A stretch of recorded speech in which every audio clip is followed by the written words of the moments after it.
Well, the crash out's about to go from internal to external, but it's gonna happen quick. That's right, you heard it here on November 4th, Mars enters Sagittarius. Now, this Mars is quite special. It's forming a grand trine to Saturn, Neptune, and Jupiter, and it's forming an opposition to Uranus. But Trevor, I thought we were done with the kite flying. Yes, well, you thought. If it's frustrating you, it's right in alignment with Mars's energy. You're welcome. Look, don't come in my comments talking about, oh my god, we've had enough. You said this was gonna be great. What's going on? Honey, I just read the energy in the room. Two things that you're still learning how to do. You'll be alright though. Drink fluids, take some Robitussin, and you know. For Sagittarius, Mars will be transiting your first house of self-identity, independence, taking action after your life's direction. Perfect crash out energy. Now come in close. I remember when Mars was transiting my first house. I crashed out every day. Will this mean that you'll crash out every day? Probably. But since Mars is expressing through Jupiter and Cancer, you need to face your emotions head on. If not, violent outbursts, lashing out, no. Now, I can't say that it'll take place in front of the live studio audience because you have nothing in your 10th house right now. Lucky you. But you do need to watch out for the impulsive and spontaneous energy. That's not going to help you. That's going to lead to transformative energies if you're not careful. Let's not forget Jupiter still sits in your 8th. And then you got Saturn and Neptune partying it up in your 4th house. You need to face those emotions head on and not run away from them, especially during this transit. It's going to be an expressive one for you. At least the expression will help you to heal with Chiron in your 5th. But seriously, face those emotions head on. Don't escape them. Don't run away from them. Don't suppress them. You need to show up as your own emotional support. Now also be sure to prioritize the relationship that you have with yourself as the best relationship one can ever have. Sudden changes can happen in relationships, partnerships, interpersonal connection, business contracts. If you're welcoming in some new connections, welcome. I recommend friendship first. Get to know them, minimal 3 months. If you don't like them, give them the chop so you don't flop. I don't think you'll be wasting your time with this transit though. You also may want to watch what you say with the sextile to Pluto from your 3rd. Now look, you're looking for truth, authenticity, and accountability. I'm not mad at it. I look for the same things. But the minute you try to expose somebody's information and watch it be misinformation, you walking yourself into a tower moment. No baby, then you're really going to be frustrated. But if you play your cards right, you'll have a lot of energy and drive towards the things that you want to do. Just keep in alignment, you'll be fine. For Capricorn, Mars will be transiting your 12th house of spiritual development and liberation, your connection to source, deepening it if it already exists, trusting in the unknown, going with the flow as well as karmic dealings. Yeah, I don't think you're going to like this transit. I'm just going to be real with you. Mars in the 12th is no walk in the park. Hidden rage, hidden motives, hidden. Energy's just not hitting right. You got to spend time by yourself to better understand where the motivation's going to come from. You're tired, the world's tired, you're feeling the world's energy. It's just too much. Get away. This is the transit to figure out what your issue is with masculinity. Then again, if it's circled around men, honey, you don't have to explain it because I get it. But if you're a Capricorn man watching this, go heal. It'll make the world that much better.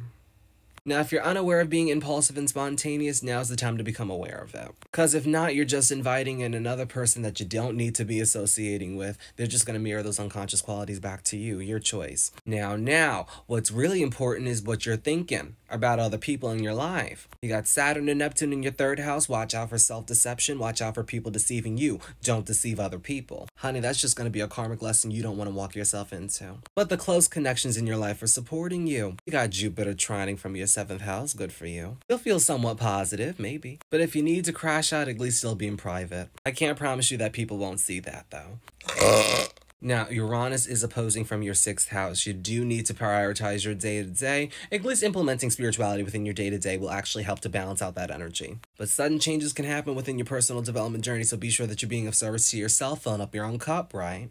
And with Pluto sextiling from your 2nd house, please understand your worth and value. Do not give your energy and time to people, places, and things, the nouns, if you will, that are not going to reciprocate the energy back to you. You'd be walking yourself into a tower moment. And if you didn't like Mars in Scorpio, then you probably won't like Pluto in Aquarius. Overall, you're getting to know the unconscious. Will it be frustrating? Absolutely. But will it be rewarding? Probably. For Aquarius, Mars will be transiting your 11th house of friends, groups, networks, organizations, and the execution of every future endeavors. We like Mars here. She takes positions of leadership. She can be a little too impulsive when taking action towards her goals, though. Be careful with that. But there is energy, drive, and motivation to be social when you're friends. Yes. Now, your worth and value are the very things that are supporting you during this transit. Just as long as you don't delude yourself into thinking that your worth and value is something different, or delude yourself into devaluing yourself. We don't want to do that now. As long as you're showing up and giving yourself some self-care, you'll be all right. I have faith in you. I believe in you and me. Your day-to-day is also supporting you with Jupiter trining from your 6th house. You're going to be a busy bee during Mars and Sagittarius, sending thoughts and prayers. Not in a bad sense busy, more just like you're going to have a lot of things to do. Be sure to prioritize you during this time too. Now, Uranus is opposing from your 5th house. You do need to embrace your unconventional quirks. What makes you different? Leads to building up your confidence. Leads to your goals becoming a tangible reality. And with Pluto sextiling from your 1st, all you need is to put an effort of self-identity and independence. Just show up as you. Be the disruption. It leads to the awakening, right? For Pisces, Mars will be transiting your 10th house of career, status, legacy, and life's work, success, and recognition. Sold separately, results may vary. Call now. We like a Mars in the 10th. She does well in the 10th house. She has a lot of energy, drive, and motivation towards getting things done. And the public will be watching. They'll be frustrated, maybe, but they'll be watching. Just don't step on people to get to your success, baby. It'll come full circle. What's supporting you? You're supporting yourself. How about that? You got Saturn and Neptune trining from your first house. As long as you're staying consistent, structured, organized in management terms, and you're not deluding yourself into taking action that you're not taking, you'll be all right. It'll lead you towards the success you're looking for, hopefully. And you got Jupiter trining from your 5th. You're abundant, you're optimistic, you're expressive. Could be moody, but hey, we'll take it. Very lucky energy, by the way, too. I almost had it in my solar return, but I just didn't. Now, you do have an opposition to Uranus in your 4th house. You need to prioritize a balance between your public and your personal life. Also, this is not the transit to detach or over-intellectualize your emotions. You need to face them and feel them head on.